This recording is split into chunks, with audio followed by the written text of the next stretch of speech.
I've been solving a problem that I found when you drive a classic truck or an old car and you want to use new technology. So to film videos, I use a gimbal with my phone attached. Now, it's illegal to hold this while I'm driving. It's also difficult because you've got a steering wheel and gear stick, so you actually can't hold on to the camera while you're driving along and filming your video. So I couldn't find the right part to attach to the truck, and I thought I'd head out and see if I could make something myself that I could fit the gimbal on the camera and attach that in the truck and drive around and film these videos for you. So I went to a local hardware store and a really nice fellow helped me out there, and I found a few parts. So I'm going to put them together and then I'll show you how I've attached it in the truck, and then we will go for a drive and see if it actually works. Let's hope so.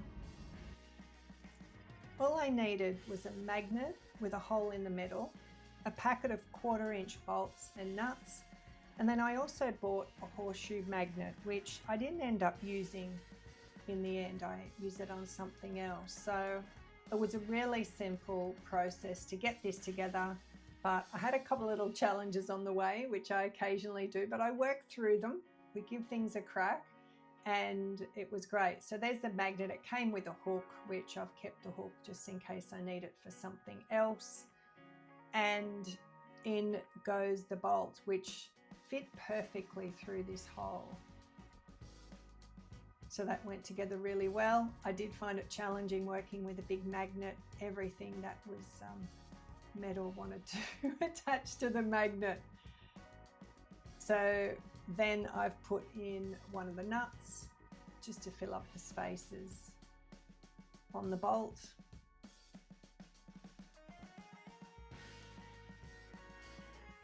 That went together really easily.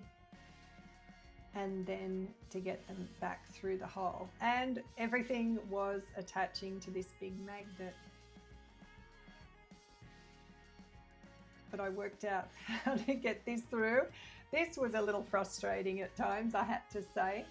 And again, I find some things a little bit challenging, but I just kept persisting with it. So this is the gimbal that I use to do my filming, and that's the tripod that it's attached to.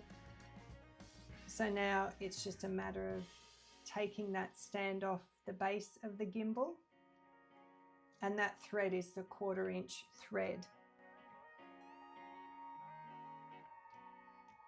So it just fits really well straight onto the new magnet stand. Then realizing there's some space there, I needed to sort that out. So taking it apart, I realized I also needed to grab a screwdriver here. So I grabbed a screwdriver out of the truck, took it apart, and the screwdriver sticking to the magnet. Oh my gosh, a simple little process, but yeah, I work through it. I find I like to problem solve things. I like to make things myself and see if I can do, you know, these things that I come up with, these great ideas. I really don't want to wait for something, you know, if I order it online or if I can't find it at a store. I just like trying to make things myself, and then, you know, I'm solving my own problems and coming up with the solutions here. So once I screw it all together, it's fantastic. I'm really happy with that outcome. A magnet and a packet of bolts. So here's the gimbal on the magnet, and let's see how it goes on the tailgate. It is so strong. It is super strong, that magnet. So when you're dealing with a steel car, I could not get it off. I had to really use some effort here, but I've sorted that out. I do have a very small hand injury, so I have to be careful what I do with that. Then I thought I'll attach it to the glove box, because that's steel, obviously. But as I moved the gimbal around, I realized it was going to touch there on the dash, and that wasn't going to work if I needed to change the camera angles. So the next solution, which my son came up with, is put it on the roof, Mum. Okay, let's give that a go.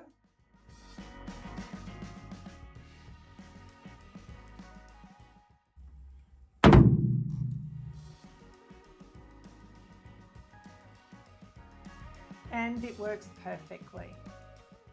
I've got the gimbal attached onto the headliner up on the roof.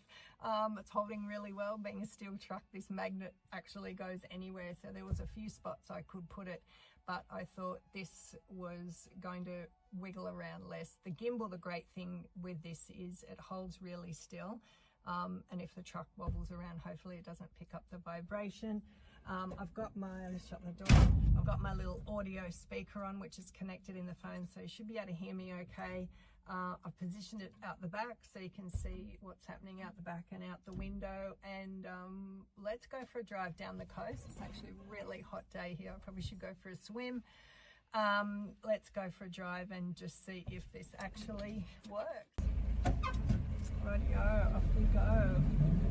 I can still see really clearly out the mirrors, and I don't think that's shaking around too much. Maybe it's a little bit, but anyway, we'll just see how this goes. I've got all the windows open to let in some fresh air to get rid of this humidity that we're driving in today. Maybe I should have packed a bikini and headed down the beach for a little while. It's a perfect beach day in sunny Queensland in the middle of summer. So let's go for a little drive down the beach. I think so far it's working well. You know, I find it really challenging with some things that when you drive an old classic and you want to add the modern features, they're just not available. And I was in a store the other day explaining to this guy that, oh, I need an attachment for my gimbal in my car, and he's like looking at me like, why don't you just get one online? And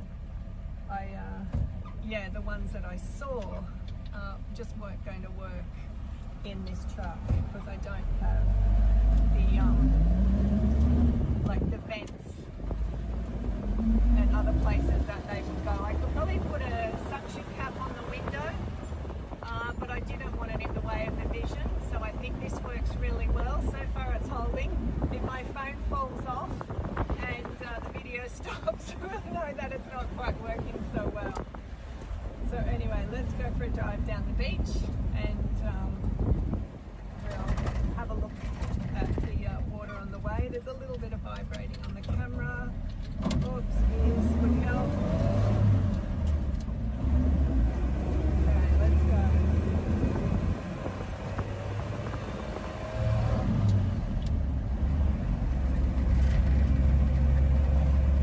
So if there's any other suggestions that you might have around how else I can attach it, or if you've come across this in your old classic, please let me know. Maybe add something in the comments, and yeah, let me know if there's another suggestion. Sorry, I'm just checking out these cars around me. If you've got any other ideas or ways that you've attached, I don't have the air vents where the air comes out on the dash, so I couldn't attach it in any of those little like a little grills in the air vents. As I said, I didn't want to attach it to the windscreen because I didn't want to affect any of the vision out. I thought about putting it on the dash, but I didn't want the magnet to scratch the dash, and it is kind of in the way. So yeah, I think this camera's working well so far. Please let me know in the comments how the video's looking, and if you've got any other suggestions, I'd love to hear, because when you want to do some filming, and wow, it's amazing down the beach. I don't know if you can see that, but yeah, it looks nice on the beaches today. If there's any other suggestions, let me know for using technology while you're driving your car.